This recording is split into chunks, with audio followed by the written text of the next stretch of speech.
Сәлеметсіңдер ме, қалайсыңдар? Бүгін 4-ші сыныптың 126-шы сабағын өтетін боламыз. Ал мен каналға тіркеліп, лайк басып, комментария қалдыруды ұмытпа. Бүгінгі тақырып шылаулар мен шылау тұлғалас қосымшалардың жазылуы.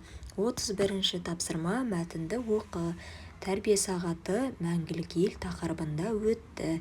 Оған бастауыш сынып оқушылары мен ұстаздар қатысты. Тәрбие сағатына ата-аналар мен еңбек ардагерлері арнайы шақырылды. Іс-шара мазмұны да қызықты өтті. Оқушылар ән тақпақтарын айтып би биледі. Әсіресе кеш қонақтарының ой-пікірі оқушыларға қатты әсер қалдырды.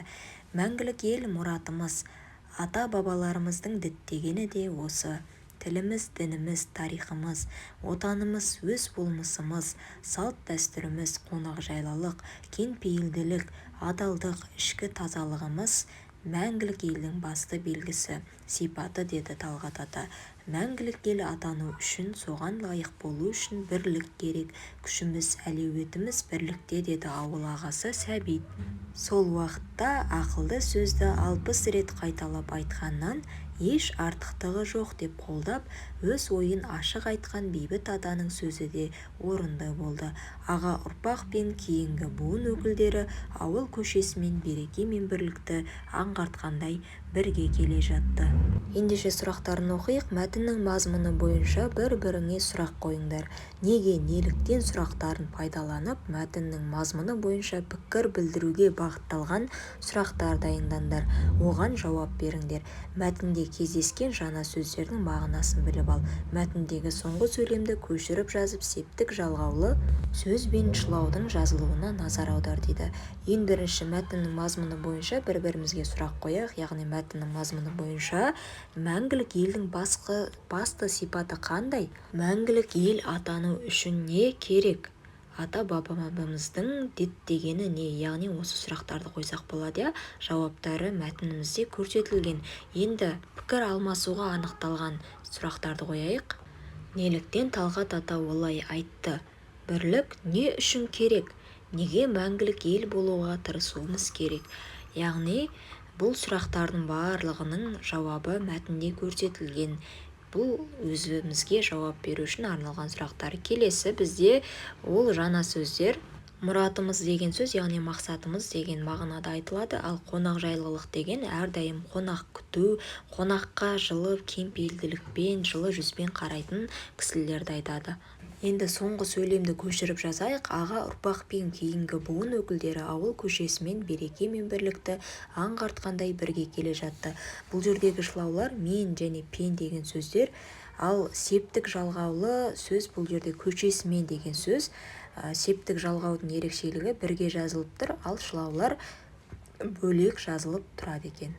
Яғни айырмашылығы сондай. Келесі. Оқыған мәтін бойынша тірек сөздерді пайдаланып, мәңгілік ел болашағы тақырыбында эссе жаз, дейді. Бізде тірек сөздер берілген, яғни мәтіннен алынған. Мәңгілік ел, ата-баба арманы, болу, мұратымыз, аға ұрпақ өкілдері, күш, бірлікте, тіл, салт-дәстүр, кейінгі буын, сақтану, болашақта деген сөздерді қосып, яғни эссе жазу керек. Мәңгілік ел ата-бабамыздың бұрыннан аңсаған ақ арманы. Біздің ақылды, білімді, бірлікте болуымыз алдыға қойған мұратымыз. Ол үшін аға ұрпақ өкілдері мен күш біріктіріп, бірге атсалысу керек. Біздің күшіміз бірлікте, салт дәстүрімізде, тілімізде. Мәңгілік ел болу үшін бізден кейінгі буын болашақта біздің тіліміз бен дінімізді сақтау керек. 33-ші тапсырма. Өлеңді мәнерлеп оқып, шылауларды тап. Гүлдер өссе далада, қуанады балара.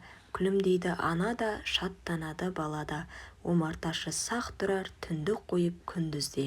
Гүлден шығар тәтті бал, еш қашанда гүлдізбе. Қарамен жазылған сөздердің қай септікте тұрғанын айт, олардың жазылуын шылаулармен салыстыр, түрліше жазылуының себебін түсіндір, дейді. Бізде қарамен жазылған далада және де еш қашанда деген сөздер, яғни қосымша сөзбен бірге жазылады. Яғни далада деген сөз, ал шылау болса бөлек жазылады екен. Яғни еш қашанда деген сөз. Келесі тапсырма. Өлең жолдарын оқып, жатқа жаз. Қыс па, мейлі жаз ба, жерді орынсыз қазба. менің кейіп жүрсін бе, жұрт алдында күрсін бе. Шылаулардың астынсыз жұрнақтарды тиісті белгімен белгіле дейді. Яғни бұл өлең жолдарындағы шылаулар көрініп тұр, бөлек жазылып өздерін беріп тұр. Яғни па, бе, ба деген сөздер бұл жерде шылаулар болып тұр. Ал дәл осы сөздер егер сөзбен бірге қосулы жазылуы тұрса, олар онда жұрнақтар болып есептеледі. Осымен бүгінгі сабағымыз аяқталды. Назарларыңа рахмет, сау болыңдар. Сабақта бестік алуларыңа тілектеспін.